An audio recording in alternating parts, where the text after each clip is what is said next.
I can't think of anything clever to say as an opening. Not that my other openings were clever, but I'm just especially stumped today, so.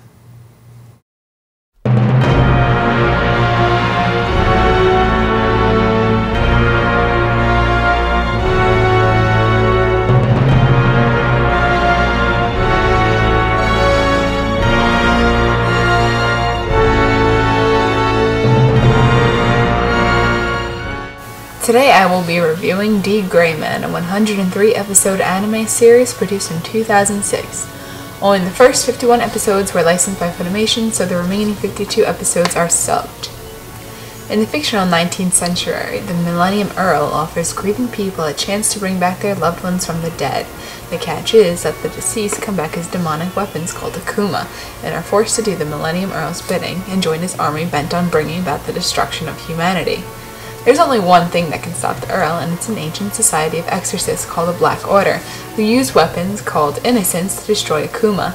The series centers itself around a 15-year-old boy named Alan Walker, who joins the Black Order and has a special ability that allows him to see Akuma souls. Oh, and his left arm can change into a weapon. Along with Alan Walker, d.gray-man focuses on a few other exorcists and their efforts to stop the Millennium Earl and collect pieces of innocence. Think Kagome trying to collect fragments of the Shikon Jewel.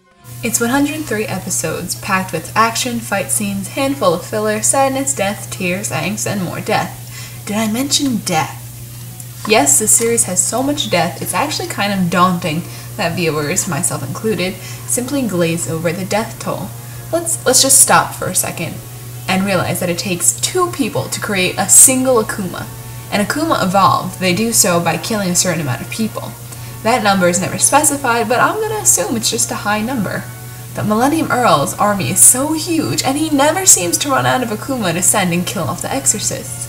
So yeah, the casualty numbers are just off the charts in this series.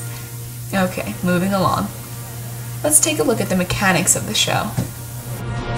The quality of animation is definitely not the best, but it's pretty good when it needs to be. Whatever is the focus of a scene is drawn and animated well, but the objects or people in the background tend to be very simple. Often people in the background will be drawn very lazily and end up looking kind of funny. The fight scenes are interesting, but rely heavily on flashes of light and explosions rather than showing actual hand-to-hand combat. The art style and character designs are good, the scenery is very striking and atmospheric. This is another show with a very gothic feel to it. Most scenes are very dark and rely heavily on shadows that add to the mood.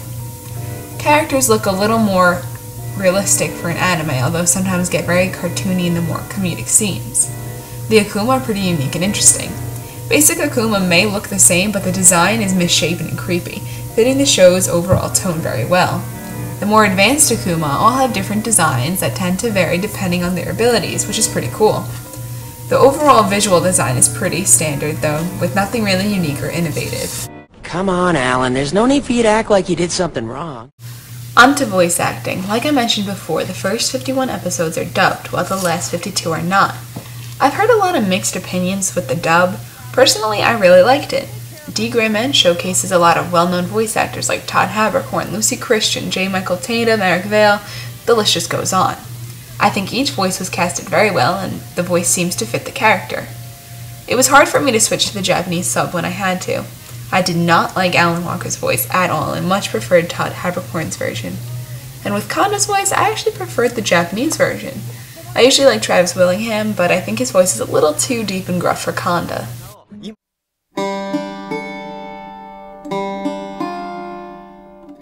The soundtrack is awesome and very, for lack of a better term, epic sounding. The music gets pretty dramatic, but it's not in a distracting way. It just adds to whatever mood the show is trying to convey at the time. The music makes the sad scenes sadder, and then makes the dramatic scenes feel like the stakes are higher.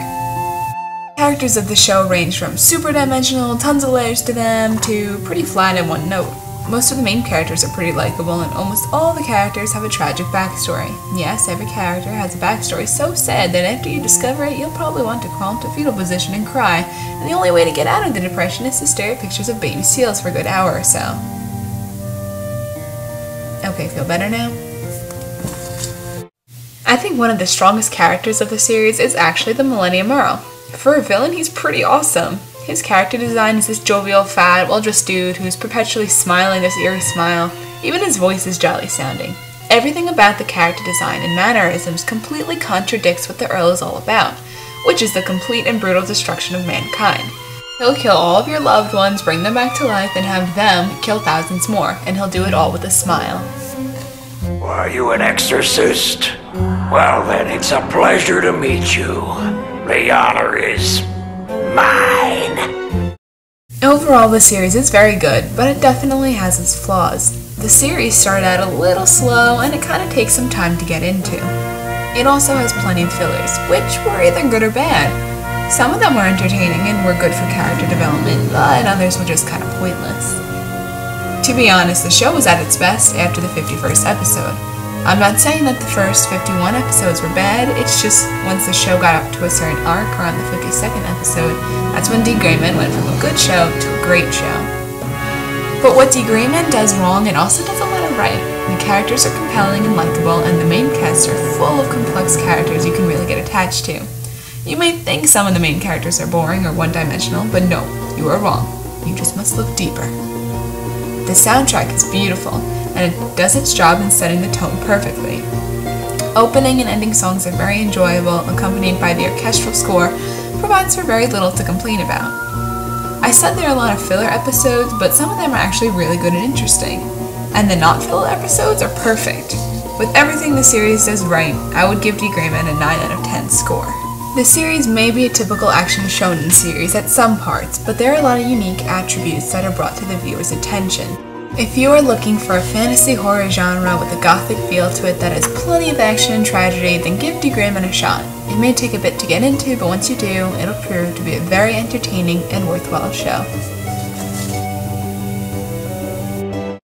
So that was my review on d.gray-man, and look, I'm trying, guys. I'm really trying to make these good. I don't have the God-given talent, but hopefully with each review I will get better. Alright, I'm trying. So I hope you enjoyed my review on d.gray-man. Don't forget to like, comment, and subscribe, and tune in for next video. I'm gonna do some more anime reviews. I'm gonna try to do some lists, like top 5, 10 favorite whatever's. Gonna do it. Yeah, so remember, I'm the girl that reviews stuff, and I will see you next video.